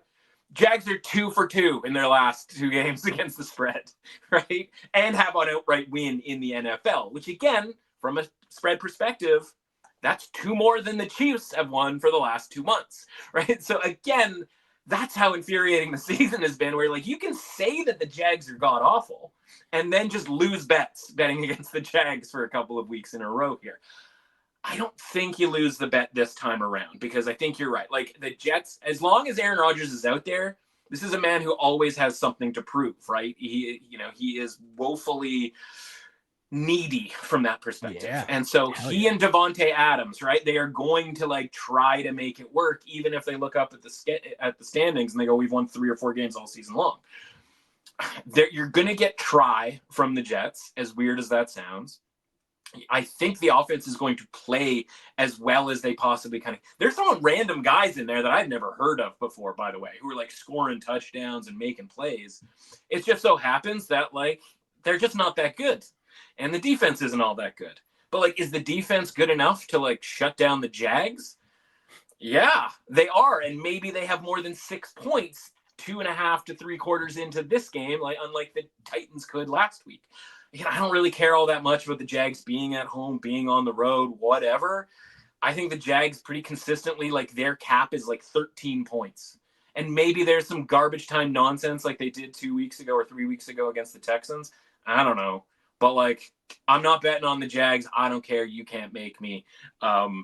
As crazy as this sounds, we're going to bet on the Jets. Because by the way, like the Jets rating went down last week. Yeah. And we talked about how low it was going into that game and why it was interesting to us. So it's not like the Jets are all of a sudden, hey, man, like they're a favorite here. They've got to be considered an above average team. No, that's how everybody thinks about the Jags at this point. That's how bad the Jags are, is that you can be considered. The Jets are a 39 out of 100 here. And there's 3.5 point favorites. There's some threes that you could probably get here as well. You pay a little bit of juice on it. And yeah, the Jags, I mean, they're a 23 out of 100. And who's got any complaint about that rating based on what you've seen? The only complaint is that these teams, Houston, letting them come through the back door, and the Titans, like, haven't been able to cover these games, or in the case of the Titans, even win the game. So, like, I think the Jets can do that if they play at least just as good as they did last week, which, again, was a higher side of their rating. I think they win this game comfortably as well. Interesting stuff there. Kids. We got the Patriots, who are coming off a bye themselves, are in Arizona to take on a Cards team that might have seen their season come to an end. I'm saying that kind of, sort of, because it was pretty close. No, we're close to it. Yeah. Kornacki was out there just like doing his thing with the percentages. And it was just like, sorry, like you guys are in trouble now. So I think you're right. And now from that, they have to somehow regroup and be 6-point favorites against this Pats team. I like the Pats here getting 6 points. Again, this is just fresh off a bye versus a team that might start thinking about Cancun soon. You know, I'm not saying that things are fully booked, but you might be looking for some deals online, you know, checking the apps, TripAdvisor. Yeah. You're taking a peek. You haven't hit buy yet, but you're thinking about it, you know? But yeah, give me the Pats here, especially coming off the bye. Drake May another week to maybe improve, show me some stuff here on offense. And yeah, give me the points. Let me take some points. Yeah, I might have to rough you up here a little bit, bud. I think it's more 5.5s because the market is digging what you're putting down here. That's the problem, right? It's why in a lot of these cases you got to be on this stuff on like Sunday night, Monday night. I realize that doesn't help us here on Wednesday, but like this was look ahead line of 6.5. I think there was a cameo appearance of a 7 because I think I have that in the account. Now we're down to 5.5, right? So again, I think like the market, So I have Patriots +7. I think that was a look ahead line. Couldn't be less relevant to this conversation. Sorry about that. But it tells you where it was and where it is now, right? And that's kind of the point. And that's the interest in the Patriots, despite them not having played. So it's not really interest in the Patriots. It's a fade of the Cardinals. My fear with the Patriots and this game is this going to be like the Bears 49ers? You know what I mean? And like, this is what I mean by confidence in betting, right? Where it's man, like +7 with the Patriots, rolling with that, like get your shot up and like feeling good about it. And then you just realize you're watching the game and you're like, oh, wait, the Cardinals are actually decent and the Patriots stink. And now the line's down to 5.5 and might even go lower than that. And you're getting a decent sized deal. Speaking of shopping around, right? You're setting your alerts. You're getting a decent deal on the Cardinals, who are no longer being rated in that like high 50s area, where I've talked about my sort of color coordination with regards to my, ratings graph that I put up for the first 12 weeks of the NFL season on the Substack. But like I had to kind of, when somebody pushes above or below their range, I put it in like a different shade. So the Cardinals are red, I put it in a different shade. But if they sort of continue to play that way, I have to change that shade from like a lighter shade to the actual shade of red. I changed the shade for the Cardinals, right? When they were in that high 50s, because I was like, yeah, all right, that's fine. I think I have to go back to a lighter shade of red based on their last few games here, right? But again, this is a team that was competitive against the Vikings, probably should have won that game 2 weeks ago. Maybe just a bad matchup for the Seahawks or with the Seahawks. Maybe, by the way, the Seahawks might be just really good. We'll get to that in a second, right? And so I just look at it and I go, man, if you're going to start giving me deals on the Cardinals against the Patriots, like maybe this is the situation where I have to then kind of just grin and bear it and take the Cardinals here. But, when we start telling ourselves stories of these teams that are, on TripAdvisor, setting the alerts for good deals, it's just like that's the quickest way to get ourselves in trouble in a lot of cases, right? So maybe it's a scenario, and again, I can only say from a personal perspective, maybe it's a scenario where I just take the +7 or I have the +7 and I leave it be. But I just want to say that like my alert is set for like being really sort of annoyed with this game when like the Cardinals are just like, it's Pete Kyler, right? Like stress-free. The ball's getting zipped around. Oh, you can definitely see it. Yeah. Yeah. It's just one of those games where like they just hang 40 or 30 something on the Patriots. And as much as we sort of like the idea of Drake May and he's playing pretty well, it's like, yeah, the coaching staff still stinks. Yeah. And the talent is still subpar. And the offensive line is still brutal. Right. So it's tough, man. Like, again, the market is going in our direction if we like the Patriots in this game. That didn't do us a ton of good with the Bears last week. No, totally. You could definitely see it as the red zone witching hours going on. Then they're like, oh, and the 4 o'clock's already underway and Kyler Murray on the board. Yeah. Pass to Marvin Harrison. That's right. Get you back to the finishing, whatever. Yeah. That's right. It's 7-0 before before the Jets have blown the game to the Jags. Correct. Sunday Night Football, you mentioned a squad by the name of the Seattle Seahawks because they are fresh off a big win against said Arizona Cardinals. And now they are back at home and are 3-point underdogs to the Green Bay Packers. Now, if you listen to this pod all season, there's been a love for the Seattle Seahawks all season long. There's been talk about what are the Packers? Are they for real? Are they really that top tier? Either way, for me, I'm on the Seahawks because they're at home, because I'm getting 3 points. And I think the reality of what these two teams are closer than what the perception might be. And for that reason, I'm on the Seahawks. And that's just sports betting right there, my friends, right? The perception versus the reality and like trying to find value and then having that value pay off, right? We've talked about all these scenarios where like pick every game that we've talked about, right? Where one team, it seems like, is getting a different perspective in the marketplace than what actually happened on the football field. And that's where I'm at with this game. So we played, I don't know if you recall last week, we did a little look ahead, play the game on Guess the Line. And I referenced this on my podcast on Friday because it was just so like fascinating, this line, because the line between the Packers and the Lions was so fascinating because like, how was that game only 3 minus 120 or 3.5, right? It was 3.25 essentially. And then it worked out because that game just ended on 3, right? It was like quasi perfect point spread. So we're going to play this game next week. Minnesota takes their turn going to Seattle. Yeah. Shell, what is the point spread for next week? Minnesota at Seattle.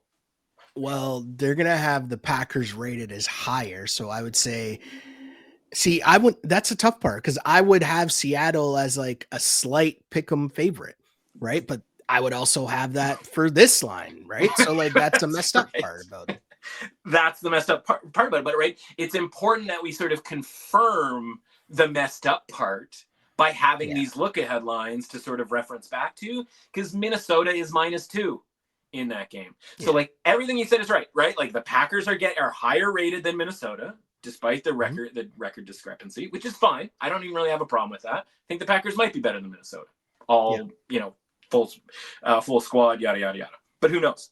But the more to the point is that, like, okay, if we have a pretty good understanding of where the Packers are rated by the fact that that game literally finished on the number last week, and by the way, they got downgraded after it. Okay. Based on like the point spread for next week, which is a matchup against it's Minnesota in 2 weeks from now. I just glanced at that by accident. Green Bay hosting New Orleans. We already know New Orleans. We already know New Orleans rating has gone in the tank, and so Green Bay is 13-point favorite at home against New Orleans. And I honestly think that's probably short relative to where the Packers were in Detroit last week. Anyway, point is, 3 points for the Packers here after, again, largely a lackluster performance in that Detroit game. Like, certainly for the first half, certainly the defense, right? Like, there was kind of just one half of good offense and a couple of turnovers, right? A fourth down stop and an interception that kept the Packers in that game. And so they do get downgraded a little bit. But then also Seattle is getting downgraded. Like, I guess my point is, like, the Seattle rating makes no damn sense. That's just the be all and end all, right? Because Seattle is, I mean, they keep covering these games, right? Like they ended up covering the Jets game when in a total sleepy spot, but they rallied back and came back from that game. They beat the Cardinals handily on both sides of the ball last week, and sort of proved that the win over the Cardinals 2 weeks before that was a very legitimate win. And, they also had, it was a 49ers win as well, like in San Francisco. Like, they consistently overperform here relative to the market expectation. But the market's not giving them any credit because, like, I don't know, man, like, what would you put the Seahawks if I asked you, like, you tell me what this team's supposed to be. And I'm saying that to you personally. I'd like a number from you. But, like, the people listening to this, like, what do you think of the Seahawks out of 100, knowing that 50 is an average football team?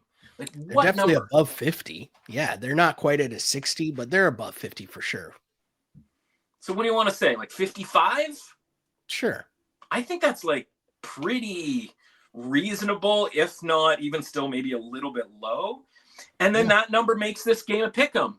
And it makes next week that small, tiny, like -115 on the money line type favorite against the Vikings, right? Yeah. So whether it's you start with the point spread guess or you start with the rating guess, either one feels like there's value here on the Seahawks. And I just would say, like, you're allowed to improve. And the impressive thing, and it's not going to be, I went for it on fourth down a bunch of times and we got it, which is Dan Campbell's case for Coach of the Year, right? And then obviously winning, probably going 16-1 or 15-2, whatever. And it's not, I made Sam Darnold good, right? Which is like Kevin O'Connell's argument. And like Mike Tomlin, like, I started Russell Wilson at quarterback, a Super Bowl champion quarterback. He's getting credit for changing from Justin Fields, who was dumped from I know I'm diatribing here, but like he's changing from Justin Fields, who got dumped by the Bears last year, to a Super Bowl winning quarterback. No matter what you think of Russell Wilson, I think Russell Wilson's super annoying and all that stuff.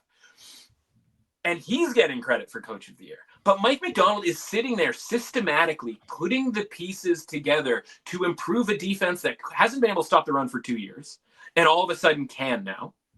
And he's putting an offense together where they're finally getting their offensive line back and they're able to now run the football, which they haven't been able to do all season long. And they're making Geno Smith this like non-turnover, like safe, anti-Jameis Winston, anti-Sam Darnold presence. And it's all just kind of nice. And you're not going to get a ton of credit for just nice. It needs to be like a massive headlining change for Coach of the Year. And I'm not even saying he should win Coach of the Year. I'm just saying, like, no one's talking about how the Seahawks have slowly improved by making the changes that McDonald has on defense and the improvement to the offense, where they've been without both offensive tackles at the start of the season and DK Metcalf in the middle of the season. Again, the Packers could win this game. It's football. Weird things happen. We just talked about every game last week. Basically, the wrong team probably covered relative to sort of how the game played out. Maybe the Packers win this game. I just don't see how this line is still 3. It's either a disrespect for the Seahawks or a love for the Packers. And in both cases, I just don't see that that's necessarily all that fair. I think it's a pick'em game and the line is 3 and you take the Seahawks, which is probably the sentence I should have said to save us a bunch of time at the start of this little rant I've done here. No. It's all good. It's all good. We got 2 Monday Night Football games on the go here. First up, the Bears at the Vikings. Vikings favored by 7 points at home. And we talked about the Bears offense and what that looked like, which was trash, against the Niners last week. Couldn't get anything going. They completely dispelled of the whole theory of the new coach bump, more like a new coach dump. But either way, the Vikings continue to roll. And despite a few little hiccups here that they had a couple weeks ago, this team's been rolling. And I mean, last week, Sam Darnold just throwing it up, ball into Justin Jefferson and Addison. Like that. I mean, should people be really worried about this Vikings team? I mean, I have no fear here laying 7 points with them at home all of a sudden. I don't know how we got here, but we're here. But we're here. And you can do 6.5 for -115 right now if you want, bud. So I'm totally fine with that on the board. It is that in between sort of -6.75 because there is one place where it's even money -7 and it's -115 at DK, we'll say. So I don't like this game. I mean, I don't know how you walk in and go like, Bears me. After last week's performance, right? I would prefer them to be at home. I like to say nothing's a better motivator for a team than getting embarrassed. You're getting sort of 8 days of sitting on being embarrassed from that game. You're going up against a division rival. These are the cases that I would make. If I had to pick between the two sides that I just mentioned, the +7 is the side that I would be far more interested in. I still can't quite get there with the Vikings as much as they win that game by 3 touchdowns against the Falcons last week. That is a 21-21 game through 3 quarters. Yep. They have 2nd and 17 to start. I believe it was to start the 4th quarter, right? Like that is a favorable situation for the Falcons to get the ball back. I don't know if the Falcons are going to score, whether Kirk Cousins is just going to throw an interception in a tie game or whatever, but they had moved the ball pretty well against the Vikings. So, maybe that's a situation where in a lot of games, it's Falcons go up 3, Vikings end up scoring a touchdown to win the game by 4, Vikings win, Falcons cover. Like that's the NFL that I know. That's basically the NFL that happened the week before when the Vikings were hosting the Cardinals. Can the Bears be the Cardinals in this game? Can they be the Falcons in this game? Because if you're going to tell me that this game is tied through 3 quarters, which was the worst scenario of those 2 games, right? The Cardinals had a lead through 3 quarters the week before, then I'm going to feel really good about having +7. And I just have to feel that way. And it's not about the Bears, it's about any team. If you're getting 7 points and you're tied through 3 quarters, I'm down with that. 6 points, even 5.5 points. I would take that every single time. Can you promise me that necessarily? No, because the Bears had 4 yards in the first half last week. But again, you can't just go off of last week. If you had told me this was going to be the spread 7 days ago from now, last Wednesday, I'd been like, yeah, man, I'm in. Give me the Bears here. So, it's not pretty, but it's also not supposed to be. And this line was 5.5 at this time last week. And I was probably pretty interested in the Bears at that time, thinking, well, maybe we get 6. Now, all of a sudden, we might be getting 7.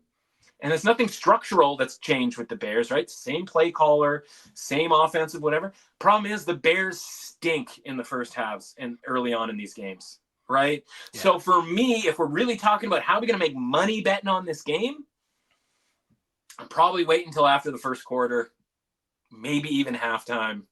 Wait for the Bears to get it going, right? They were down big against the Vikings the first time around. They were down big against the Lions. And, of course, they were down big last week. Or maybe the idea is take the Vikings first half, get this thing down to, it's probably going to be -3.5, -4, something like that. But again, I don't love doing that either, because that requires you to be winning a game comfortably in one half. And there might only be 3 or 4 possessions on either side, right? It's not a comfy spot. So this is more of a live betting. Let's see what we've got with the Bears situation. If the Bears come out hot all of a sudden, they play really well in the first quarter, that's going to be a change in what they've been doing for the last month, basically. So, I think this is largely a stay away, and it's a good thing there are 2 Monday Night Football games, because at least you get a look for a half hour of this game before you have to actually decide between the 2 games which you want to be more invested in. Well, you said we're lucky that there's 2 Monday Night Football games. Yeah, we're back. I don't know, though, as I look at the Falcons and the Raiders as the second game on Monday night. Touché. But the Falcons are favored by 5 points on the road.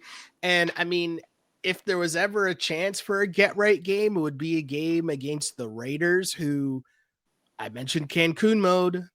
Could be in that mode. Could also be in the Shedeur Sanders mode. Lots going on here that doesn't involve good quarterback play for the Raiders. And they don't even know who's going to play, because your man's Aiden O'Connell might be down and out. Could be who's their quarterback now? Ritter? Desmond, the Riddler. Yeah. Desmond, what's going on here? Lots going on here, and none of it's good for the Raiders. And it has me laying 5 points with the Atlanta Falcons on the road. We'll just put it that way. That's how bad it is. Shell, I think you have to listen back and hear yourself laugh when you said laying 5 points with the Falcons on the road. Yeah. You chuckled, man. And if that's not a tell, I don't know what is. No, for sure. We cannot be out on these streets laying 5 points with the Falcons on the road. Can't do it. Can't, as your man Singletary said, can't do it. Can't win with that. Okay. Man, it's not comfortable with the Raiders, but this feels like that late game late in the season game. Raiders at home. Maybe it's a Saturday, maybe it's a Thursday night, maybe it's a Monday night, where they are all in to do something. And again, scoreboard versus if you're actually watching the games, right? I make the argument about the College Football Playoff Committee. I make the argument about football handicappers out there. Guys, you need to be watching all the games. It's tough to do, but if you want to win at this, I'm of the belief that you need to be watching the games. Call me crazy, right? When people are telling me, they make the bets and they don't watch the games and they only go off the numbers, okay, that's fine. But I also need you, especially with football, where the ball is bouncing in weird ways, I need you to be watching the games and understand that Raiders-Buccaneers game, outside of the fact that, listen, the Buccaneers got a couple of early touchdowns, kind of jumped on the Raiders. The Raiders fought back in that game. That game was 14-10 at halftime. Aiden O'Connell had just played really well against the Chiefs. He was playing okay in that game. And then he gets hurt. And you think he's out for the entire season. They're carting him off, whatever. And it's oh, by the way, it's just a bone bruise. I don't really even know what a bone bruise necessarily is. I may or may not have ever had a bone bruise in my life. Nobody's diagnosing me. Nobody's carting me places, because, I just don't have that kind of access to that kind of healthcare. But my point is that if it's O'Connell, I definitely want the Raiders in this game, right? Again, a team that competed at home with the Broncos a couple of weeks ago that probably should have backdoor covered that. Obviously, that got super weird at the end. And if it's Desmond Ritter, I don't love Desmond Ritter, but he's played NFL football games, right? This isn't Jake Hayner or Spencer Rattler or whatever, at least from an experience perspective. And so if it is him, and maybe, and listen, I would prefer that if we knew that now, and so that we knew that Desmond Ritter was getting first team reps all week long and getting that extra day to prepare and all of those sorts of things. But fundamentally, it's Kirk Cousins, man. And it's 0 touchdowns and 8 interceptions in his last 4 games. And there's a bye week in between. We're laying points with that dude at this point. The society as a whole is begging for Michael Penix at this point. But we don't even know what it's even looking like for Michael Penix at practice, right? You remember the Falcons? Remember when in the preseason, when he just played it wasn't one full game, certainly it was a preseason, but it was one series or one half, and they were just yep, we're good. We don't need to see any more from Michael Penix. What an incredibly weird thing if you don't think that he's good enough to maybe have to play when your starting quarterback has 8 interceptions and no touchdowns in his last 4 games, right? Like, it's just pick a lane. Like, I don't get it, man. I don't get it. And I got why he had to play last week again at Minnesota. You can't just bench him there. I guess you can't bench him because of the game in Minnesota, because that sort of feels harsh. That'd be like, maybe that's his last game ever. Like, I don't know. I guess he gives them a better chance to win. I don't think he gives them a good chance to cover here. I think you're going to get top level, whatever top level looks for the Las Vegas Raiders. I think you're going to get top level here. And as the Falcons rating drops, it hasn't helped them cover games, right? So I can argue that, like, I don't think the Falcons are a below average team. It's like, well, change my mind. Losing that game to the Chargers is a below average team thing to do. Getting blown out by the Broncos is, in Denver, is a below average thing to do. And losing that game in the fourth quarter, where remember our stupid thing, a lot of different ways to do stupid. Ray McLeod, I guess more of a physical error or whatever, but fumbles the kick return after that touchdown, right? So that game becomes a 3-touchdown game, and we get excited about the Vikings. And we also probably should hate the Falcons more than we're getting excited about the Vikings, because that was a Falcons problem, not necessarily even a Vikings are all that great situation. So it's uncomfortable, but you know what? It would probably be a bad bet if it wasn't uncomfortable, or if it was comfortable, depending on your double negatives there. So yeah, man, like, I like the Raiders an uncomfortable amount in this game. I love how uncomfortable I'm willing to get. Or I got you. Maybe I'm uncomfortable with how much I love how uncomfortable I'm willing to get. I'll be honest. I'll be watching the other game on Monday night, but that's why you're correct. You correct. You say all the correct, right things. And I should be watching both. One game. I have 2 TVs up, and I will. No, I'm saying switch. Sorry. I thought you meant flip to the. I thought you meant flip to the other game. Of course, it's 2024. Of course, you have 2 TVs. But I'm like, I have 2 TVs on. No, I'm saying I have 2 TVs up, and I'm pretty sure the other game, I'll find an NBA game that I'd rather put on the other TV than the Falcons. That's the case when there's one NFL games, one Monday Night Football games, I think, a lot of the times. I couldn't get you to flip one pick. I don't think you had the device. I feel like we agreed on a lot, though. We did. That probably, because normally there would be a lot more games where, like, it's kind of like, and then I'm flipping. Yeah. But like I feel like we agreed on a lot. So on the couple that, like, there would always be games that we just disagree on. Yeah, you know what I mean? Yeah. But I feel like there were a lot here where we agreed, maybe more so than usual. Yeah, I mean, I could have been more vigorous about the Bears, because that would have been a theoretical disagreement. Yeah. Listen, I had I'm not gonna talk you out of the Ravens Giants game. I'm not passionate about that. I'm just kind of looking at all the ones we, theoretically disagreed. God, are we screwed here because we agreed on so many things? Houston we agreed on, Cincinnati we agreed on. Oh, Kansas City, Cleveland. I'm never gonna get you to flip on the Chiefs.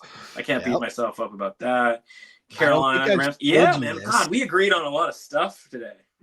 I don't know if I've told you this, but Trizzy came up to me last week or a couple weeks ago and was just like, yo, man, why you keep picking the Chiefs? I'm surprised strangers aren't doing that on the street. Like guys that we like, right? Trizzy will ask me all the time. I'll be like, yo, when's the pod up, man? How come the pod's not up yet? I'm like, bro, I'm trying to finish off some other stuff here before it gets up. I got a full-time job. It'll be up soon, man. It'll be up soon. Right. But no. But so I can't get you to flip on Atlanta LV. Okay. ATL LD. Do you know what? I feel like, do you know what the problem is here? I feel like if I don't flip that game at this point, it sounds like I'm so like passionate about Kirk Cousins and the Falcons, which clearly I am not. Right. You know what I mean? Clearly I am not. So you know what? Part of this is just me passioning you. Yeah. No, but for the vibes, better or worse. Let's do it. For the vibes. The vibes. We're flipping. We're going to the Las Vegas Raiders +5. I think it has to be 4.5, just as we're fully changing, because I do see more. 4.5? Okay. Yeah. 4.5. Let's go. Las Vegas Raiders 4.5. I will just say this right now for the record. If somehow, some way, the Falcons win this game by 5 points, And that would be the funniest outcome ever. That would be just for this flashback. That will be the Should we bet Falcons to win exactly by 5 points? Just like an aside. Right, the winning margin exactly 5.